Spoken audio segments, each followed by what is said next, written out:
मन्दिर आदरणीय गुरु महेश पौडेलद्वारा रचित कथा सङ्ग्रहका एक अङ्ग मन्दिर। मान्छेकै भिड भएर पनि सधैँ सुनसान लाग्ने अस्पतालको कोरिडोरमा बेला बेला निस्किनु र संसार हेर्नु त धेरैजसो समय कोठाभित्रै कैद भएर रहनु आमाको दिनचर्या भइसकेको थियो। हिउँदोको समय ठहरीले काठमाडौँमा साम्राज्य जमाएको थियो। अस्पतालका चिसा र निष्प्राण भुइँहरूमा आफ्नोपनका पाइला थिएन। भित्र बाहिर गर्ने बाटोमा आफन्तका पदचाप थिए त केवल बिरामीलाई हेर्न आउनेहरूका अत्यासपूर्ण पदचाप अथवा 1 किलो सुन्तुला बोकेर औपचारिकता निभाउन आउनेहरूका आँखा। जीवन रक्षा गर्न बनाइएको त्यस अस्पतालमा कहीँ कतै जीवन देखिएका थिएन। आमाका एक्ला आँखाहरूले लोकप्रिय नेता अतुलमान सिंहकी आमा भएकाले सबैले उनलाई आमा भनेर बोलाउँथे। नाम चाहिँ उनको वसुन्धरा थियो, तर त्यस नामको कागजी दस्तावेजमा बाहेक कहीँ कतै पनि काम आउँदैन थियो। अस्पतालमा पनि सबैले आमा भनेर बोलाए, यहाँसम्म कि डाक्टर र नर्सले पनि आमा नै भने। त्यस सम्बोधनमा धेरै कुरा थियो, तर त्यसमा पनि आमाको हृदय भन्ने कुनै सङ्गीत थिएन। आमाका 2 छोरा, एकजना त नेताजी मन्त्री नै थिए। उनका काँधमा देशकै जिम्मेवारी थियो। घरभित्रका झिनामिना कुरा ध्यान दिने फुर्सद पनि थिएन। उनले चिनेको मान्छे देशभरि थिए। उनलाई मान्नेहरूको पनि ठुलो ताती भविष्यमा तपाईँ प्रधानमन्त्री हुनुपर्छ भनेर उक्साउनेहरू पनि धेरै नै थिए। गाउँमा बुढा आमा उनका भाइको रेखदेखमा बस्थे। भाइ पनि ठुलो ठेकेदार, मन्त्रीको भाइ। जिल्लामा हुने सबै ठुला सरकारी निर्माण कार्यहरूको ठेक्का उसैले हेर्थे। घरमा उसकी श्रीमती र 2 छोरा। श्रीमती आफ्नै सोचे कि घरधन्दा भन्दा बाहिर फेरकै काममा व्यस्त छोराहरू काठमाडौँमा एउटा ठुलो विद्यालयको होस्टेलमा थिए। सासू बुहारी बीच देख्ने वैन्मत्य त केही थिएन, तर सोचहरू आफ्नै युगका, आफ्नै मान्यता। खासै कुरा मिल्दैन थियो, तर पनि देखिने खालको कुनै द्वन्द्व थिएन। सहरवासी मन्त्रीको कुरा एकछिन नगरौँ। गाउँको ठुलो ठेकेदारको घर काम सेवा सुखछुक साकै खाँचो त केही थिएन। नोकरहरू पर्याप्त थिए, सुसारे पनि, तर पनि आमाको हृदयको सबैभन्दा भित्री तहमा सिसा बनेर जमेका बहहरू पोख्न आत्मीय ठाउँ भने कतै पनि थिएन। लोग्ने मरेपछि उनको आफ्नो भन्ने चाहिँ तिनै 2 छोरा थिए, जसलाई घरको भन्दा देशको चिन्ता बढी थियो। बुहारी पनि आफ्नै छोराका भरिया हुन् भन्ने उनले सोचेका थिइन्। अर अनुभव अलि फरक निस्कियो।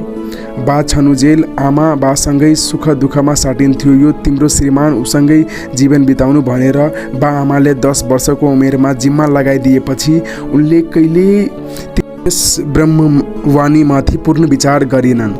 गर्नुपर्ने अवस्था पनि कहिल्यै आएन। बालापनसँगै खेलेर बिताए, जवानी रङ्ग र रगहरूसँग खेलेर बिताए। घर परिवारको जिम्मेवारीमा एक अर्कालाई बल दिए, काँध दिए, दुःख गरेर छोडा पढाए, ठुला बनाएर र देशलाई दिए। आफूहरूले गाउँ छाडेन, घरबार छाडेन। अलिअलि स्वाभाविक किचोलो भयो होला, तर त्यसलाई पाल्न वा जम्न दिएन। कसैलाई उनका घरमा कहिल्यै पनि मुद्दा मिलाउन भेला हुनु परेन। जे थियो बाँडेर खाए। लोभलाई कहिल्यै पनि हृदयको सङ्घार टेक्न दिएन। जब छोराहरू भित्रभन्दा बाहिर बढी सक्रिय हुन थाले, आमाको मन थाम्न एउटा किलो गुमाइन्। कति कुरा लोग्नेलाई भन्दा छोरालाई भन्न सजिलो हुन्थ्यो, तर त्यस सजिलोसँग सम्झौता गरेर पनि उनी मुस्कान फुलाएर बाँचिन्। बुढाबुढी धार्मिक प्रवृत्तिका थिए। घरको संस्कार, कथा उपकथा र व्यवहारले उनीहरूले छोरालाई पनि धर्मकर्म सिकाए। तर अध्ययनको सिलसिलामा छोराहरू टाढा गएपछि र बदलिँदो समय र खरो राजनीतिको स्पर्श पाएपछि उनीहरू क्रान्तिकारी भए। धर्म पनि आफ्नो रचना गरेको एउटा अन्तिम संरचना हो भन्ने उनीहरूको बुझेका थिए। तर पनि बाबा आमाको जीवनमा उनीहरूले कुनै कोणबाट पनि हस्तक्षेप गरेनन्। बुढाबुढी घरदेखि अलि पर खोला पाडीको मन्दिरमा सधैँ सन्ध्यामा जान्थे। भजन आरतीमा सारिक हुन्थे र प्रसाद ग्रहण गरेर फर्किन्थे। मन पनि प्रसन्न पार्थे र अलिकति उकाली ओह्राली गरेर शरीर पनि स्वस्थ राख्थे। जब बुढा अकस्मात दम बिग्रिएर बिते, बुढीको धरहरा ढल्यो। उनी मानिसहरूको भिडमा एक्लै भइन्। काजक्रियाभरि छोराहरू पनि सबै त त्यागेर घरमा भेला भए। बुहारी र नाति नातिनी पनि घरभरि भए। मनभरि पीडा भए पनि आफन्तको समीप्यले बुढीलाई न्यानोपन दियो। तर जब क्रिया सकियो सबै तिरिबिरी भएर अन्त्यमा कान्छो छोरा र बुहारी र बुढी मात्रै भए। गाउँको घरमा छोरा त यसै पनि चार चौरासमा डुलिरहन्थे। बुहारी र बुढी मात्रै भए। तर ती दुवै बीच मान्यता नमिल्दा बुढी टापु भइन्।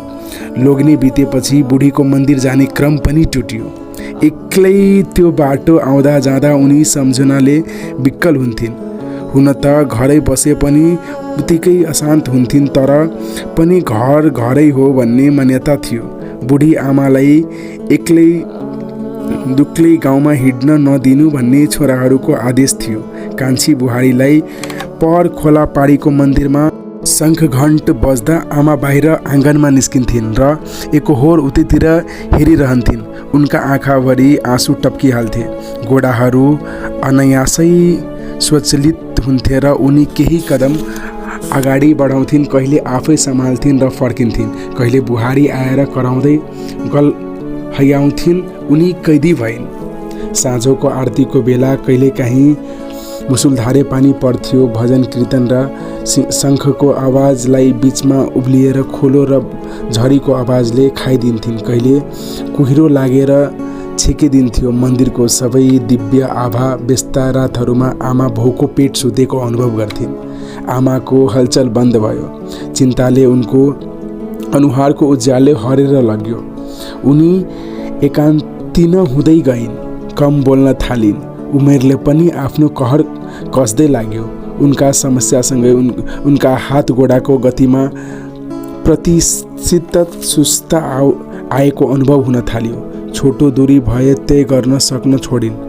हात गोडा दुख्न र झमझमाउन धेरै हुन थालेपछि कान्छो छोरा जगदीशले आमालाई सहर पुर्यायो।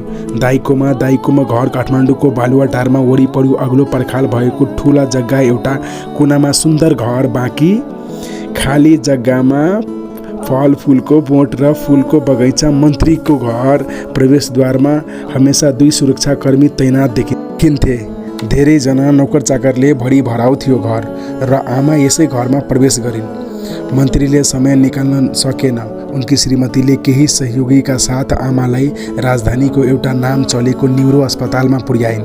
उनी र त्यहाँका डाक्टर श्रीकृष्ण जोशी विद्यार्थी छँदा एउटै सङ्गठनमा काम गर्थे र एकै विचारबाट प्रभावित थिए।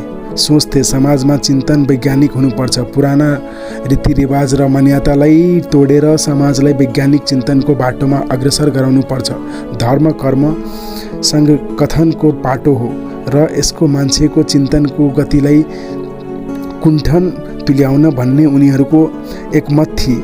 उनै पक्का अनुभवी डाक्टर जोशीले आमाको स्वास्थ्यको परीक्षण गरे।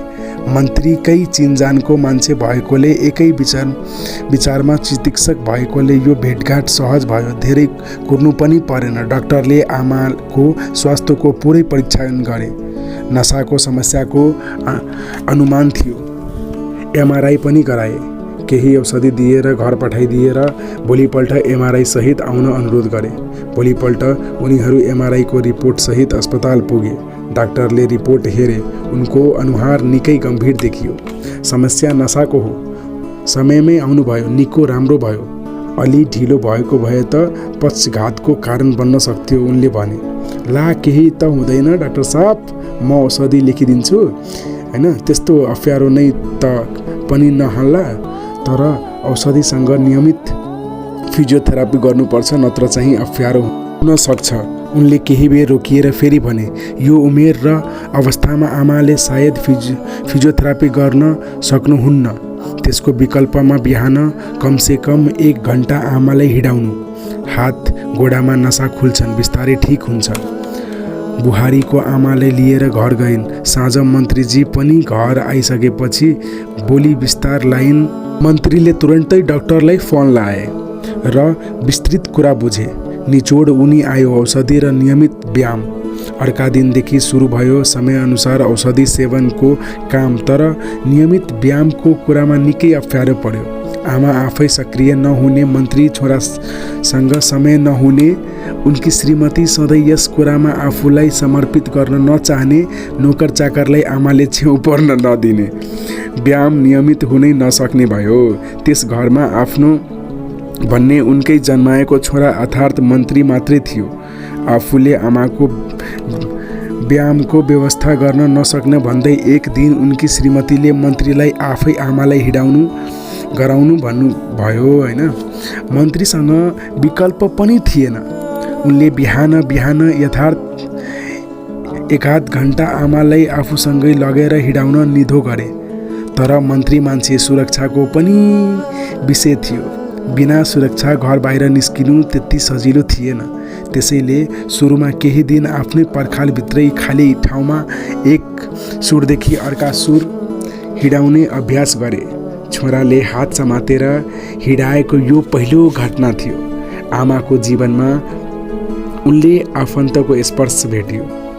माया र अपनापनमा लामो अन्तरालपछि महसुस गरिन्। उनलाई जीवन लामो भइदिए हुन्थ्यो जस्तो लाग्यो। करिब 1 महिनाको नियम प्रभात फेरिपछि आमा आफै हिँड्न सक्ने भइन्। बाहिर फेर होइन, घरकै वरिपरि 2-4 राउन्ड हिँड्नु उनको दिनचर्या भयो। आमा आफै हिँड्न थालेपछि मन्त्रीले पनि राहतको सास फेरे। फोन गरेर डाक्टरलाई प्रगतिको जानकारी गराए। ठुला कम्पाउन्ड भएको मन्त्रीको घरको प्रवेशद्वारमा 2 सुरक्षाकर्मी तैनात गरिएका थिए। आमा हिँड्दै त्यहाँ पुगेपछि उनीहरूसँग कुराकानी गर्थिन्, कुशलक्षेम सोधिन्, घर वरिपरिको जानकारी लिन्थिन्। घरभित्र कसैलाई भन्दा घर बाहिर प्रवेशद्वारमा तैनात यिनै सुरक्षाकर्मीहरूसँग मनको वह साटिन्थिन्। यतिकमा एक दिन उनले एकजना सुरक्षाकर्मीलाई सोधिन्, बाबु यहाँ नजिकै मन्दिर छैन? छ नि आमा, किन नहुनु? तर अलि पर सडक काटेर जानुपर्छ। यहाँबाट 1 किलोमिटर जति पर होला। सडक काटेर जानुपर्छ। केही दिनपछि फेरि सोधिन्, बाबु अलि नजिकै छैन मन्दिर? सडक काटेर जान त सक्दैन भो, यतै भए जान्थे। हुँदै जाँदा आमाले एक दिन सुरक्षाकर्मीलाई भावुक भएर भनिन्, बाबु मलाई नजिकैको मन्दिरमा पुर्याएर ल्याइदेऊ न। सुरक्षाकर्मीले भन्यो, आमा हामीलाई त यहाँबाट कतै जाने अनुमति छैन। साहेबलाई भन्नु न, गाडीमा पुर्याउने हुन्छ, अथवा म्याडमलाई भन्ने ट्याक्सीमा राखेर ल्याउनु हुन्छ नि। लगेकै हो। कतिपल्ट भनिसके, मन्दिरको त नामै लिन खोज्दैन। भित्र एउटा सानो मन्दिर बनाइदियो भनेको दिनदेखि बुहारी त राम्रो वचन बोल्न पनि छोडी। सुरक्षाकर्मीले एकआपस सल्लाह गरे र 2 जनामा एउटाले आमालाई डोल्याउन मूल सडक पाडी करिब 1 किलोमिटरको दूरीमा रहेको गणेश मन्दिर पुर्यायो। मन्दिरमा आमाले घुमे दर्शन गरिन् र प्रवेशद्वार नजिकै सिमेन्टको भुइँमा बसेर एकोहोर हेर्न थालिन्। केही क्षणपछि उनका आँखा आँसुले टिलपिल भएका देखिए। मजेत्रोमा छेउमा आँसु पुछिन् र खुइए गरिन्। फर्कदा बाटोमा भनिन्, बाबु उहिले हामी बुढाबुढी सधैँ मन्दिर जान्थ्यौँ। कति भजन गाउँथिन्। उहाँ बितेपछि आज पहिलोपल्ट म मन्दिर पुगे। सधैँ आउ ल। यहाँ आएपछि सबै दुःख बिर्सिन्छु। भगवानको शरणमा पढेपछि मन चङ्गा हुन्छ। सुरक्षाकर्मीले जवाब दिएन। तर उसलाई थाहा थियो आमालाई यसरी सधैँ मन्दिर लानु ल्याउनु अव्यावहारिक कुरा हो। सुख दुःखका कुरा गर्दै उनीहरू निवासमा पुगे। त्यस दिन साँझ मन्त्रीजी घर फर्किएपछि सुरक्षाकर्मीले आँट गरेर उनलाई भन्यो, सर एउटा कुरा भन्नु थियो। मन्त्रीले चासो दिएपछि उनले आमाको बुझेको सम्पूर्ण कुरा सुनायो। मन्त्रीले उसलाई त केही भनेन, तर भित्र पसेपछि आमाको सातो खाए भने बुढाबुढी पनि आफ्नो थान्कोमा बस्नु पर्यो क्या। दिनै पछि गाड खटाएर मन्दिर ल्याउन सकिन्छ। यसै पनि मन्त्रीको सरकारी गाडहरू फुलबारी खनायो भनेर कत्रो रडाको मजाक पत्रपत्रिकामा पोहोर साल। अब फेरि बुढी माईलाई मन्दिर ल्याउन लाग्यो भनेर के गीत गर्न हुन्छ सोच्नु पर्दैन। गाड किन जानु पर्यो त बाबु? यी 13 यतिको नोकर छन् त, एउटालाई खटाइदेन सकिनु गयो त। यी पनि जाँदैनन्, यिनलाई सबैले चिन्छन्। मन्त्रीले नोकर पठाएर आमाले मन्दिर पठाउन थाल्यो भनेर भोलिदेखि सब रडाको मच्याउन थाल्छन्। मन्दिर जाँदा के हुन्छ त बाबु? आमा, तपाईँ यस्ता कुरा बुझ्नुहुन्न, चुप लागेर घरमै बस्नुस्, बुहारीले भने। आमाको मन्दिर जाने प्रश्नको पूर्ण विराम लाग्यो। मन्दिर मात्र होइन, घर बाहिरको कम्पाउन्डमै पनि आमा निस्किन छोडिन्। भित्रै उनका लागि जुन कोठा उपलब्ध गराइएको थियो त्यसमै राखिएको खाटमाथि धुमी घुम्ती बसिरहन्थिन् र झ्यालबाट बाहिर हेरेर आँसु खसाइरहन्थिन्। आफै पुछ्थिन् अनि धिकार्थिन्। केही दिनमै जे कुराको आशंका थियो त्यही भयो। आमाको स्वास्थ्यमा धेरै नै गिरावट आयो। उनका हात गोडा झम्म्याउन र दुख्न थाले। उनको नियमित हिँडाइ र फिजियोथेरापी बन्द भयो र उनी या मात्र भन्ने र ओछ्यानमा लडी मात्रै रहने गर्न थालिन्। केही दिनमा उनको अवस्था कष्टप्रद भयो। मन्त्रीले डाक्टरलाई फोन गरेर सम्पूर्ण कुरा बताए। डाक्टरले भेटेर कुरा गरौँ भने क्लिनिकमै बोलाए। लामो विचार विमर्शपछि डाक्टरले भने, बनाइदिनुहोस् न एउटा मन्दिर आफ्नै परिसरभित्र। मन्त्रीले आफू बसेको कुर्सी डाक्टरको छेउमा सारेर भने, डाक्टर साहब बनाइदिनुहोस् न। डाक्टरले फेरि भने। मन्त्रीले भने, म सिरियस कुरा गरिरहेको। म पनि। पार्टी छोडिदिनु भयो? कुरा जीवनको छ, पार्टीको कुरा पछि गरौँला। वरिपरि सबै मेरो पार्टीका मन्त्रीजीहरू क्वार्टर छ। कार्यकर्ता आउने जाने भइरहन्छ, तर वरिपरि आफ्नी आमा छैन नि त। मन्त्री धेरै बेर चुप रहे। लामो सन्नाटापछि भने, हामीले धेरै मन्दिर भत्कायौँ, तपाईँहरूले थाहा छ। मन्दिर त हामीले बाहिरका भत्कायौँ, हामी मध्ये धेरैले आफ्ना घरभित्र मन्दिर भत्काउन सकेन। आज पनि सबैले घरमा भित्री कोठामा साना साना मन्दिर छन्। मेरोमा छैन, अब बनाउनुहोस्। मन्त्रीजीले क्लिनिक बाहिर हेरे। पर कतै कुनै देवताको घण्ट बजेको आवाज आइरहेको थियो। ट्वाङ्ग ट्वाङ्ग। डाक्टर साहब, क्रान्ति बाँकी छ। क्रान्ति जीवनका लागि के हो? क्रान्तिकै लागि होइन, पहिलो जीवन बचाऊ। के चिकित्सक शास्त्रमा यो विचलन आएको हो? होइन सर, आधा चिकित्सक आस्था हो, विश्वास हो। बिरामीको जुन आस्था र विश्वास छ त्यसमा पूरक हो उपचार। अरू आस्था नभएकाहरूलाई केवल औषधि काफी छ। अन्यतै कतै आस्था छ भने औषधिको काम आधा हुन जान्छ। यो चिकित्सक शास्त्रको अघोषित सूत्र हो। अझै केही कुरा भए, चर्ची पनि भए, तर अन्त्यमा मन्त्रीजी शान्त भएर क्लिनिकबाट बाहिरिए। भोलिपल्ट आदेश दिए, घर बाहिर दयापट्टिको पर्खाल छेउ एउटा सुन्दर मन्दिर बनाइयोस्। द्रुत गतिमा चलेको निर्माण कार्यमा कारण केही दिनमै मन्दिर तयार भयो। निम्ता पाएर एकजना पण्डितले डराई आएर मन्दिरमा राखेका देवी देवताको मूर्तिको प्राणी प्रतिष्ठा गरे। छेउछाउमा अन्य मन्त्री र अन्य उच्च पद अधिकारीहरूले मन्दिर निर्माणको कुरा थाहा पाए, तर कसैले केही भनेनन्। आपसी कुराकानीमा मन्दिरको कुरासम्म पनि उठेन। पार्टीमा ठुले हलचल होला भनेर त्यो पनि भएन। कसैले अर्कापल्ट टिकट नदेला कुरै पनि उठाएन। एकजना पाका नेताले भने, एक दिन कुरामा सुटुक्क भने, कुन ठुलो कुरा भयो त? सबैको घरमा छ, सबै मेरै घरमा पनि छ एउटा सानो। आमाको स्वास्थ्यमा भने दिनदिनै अप्रत्याशित सुधार आएको सबैले देखे। उनको साँझ बिहान मन्दिरकै द्वारमा बित्न थाल्यो। एक्लै भजन पनि गुनगुनाउन थालिन्। उनको पुरानो र प्रिय भजन उनका ओठमा फर्र आएको थियो। लैजाऊ विष्णु वैकुण्ठ विमानमा चढाई, हामी जान्छौँ वैकुण्ठ हरि गुण गाई। लैजाऊ विष्णु वैकुण्ठ विमानमा चढाई, हामी जान्छौँ वैकुण्ठ हरि गुण गाई। राधे।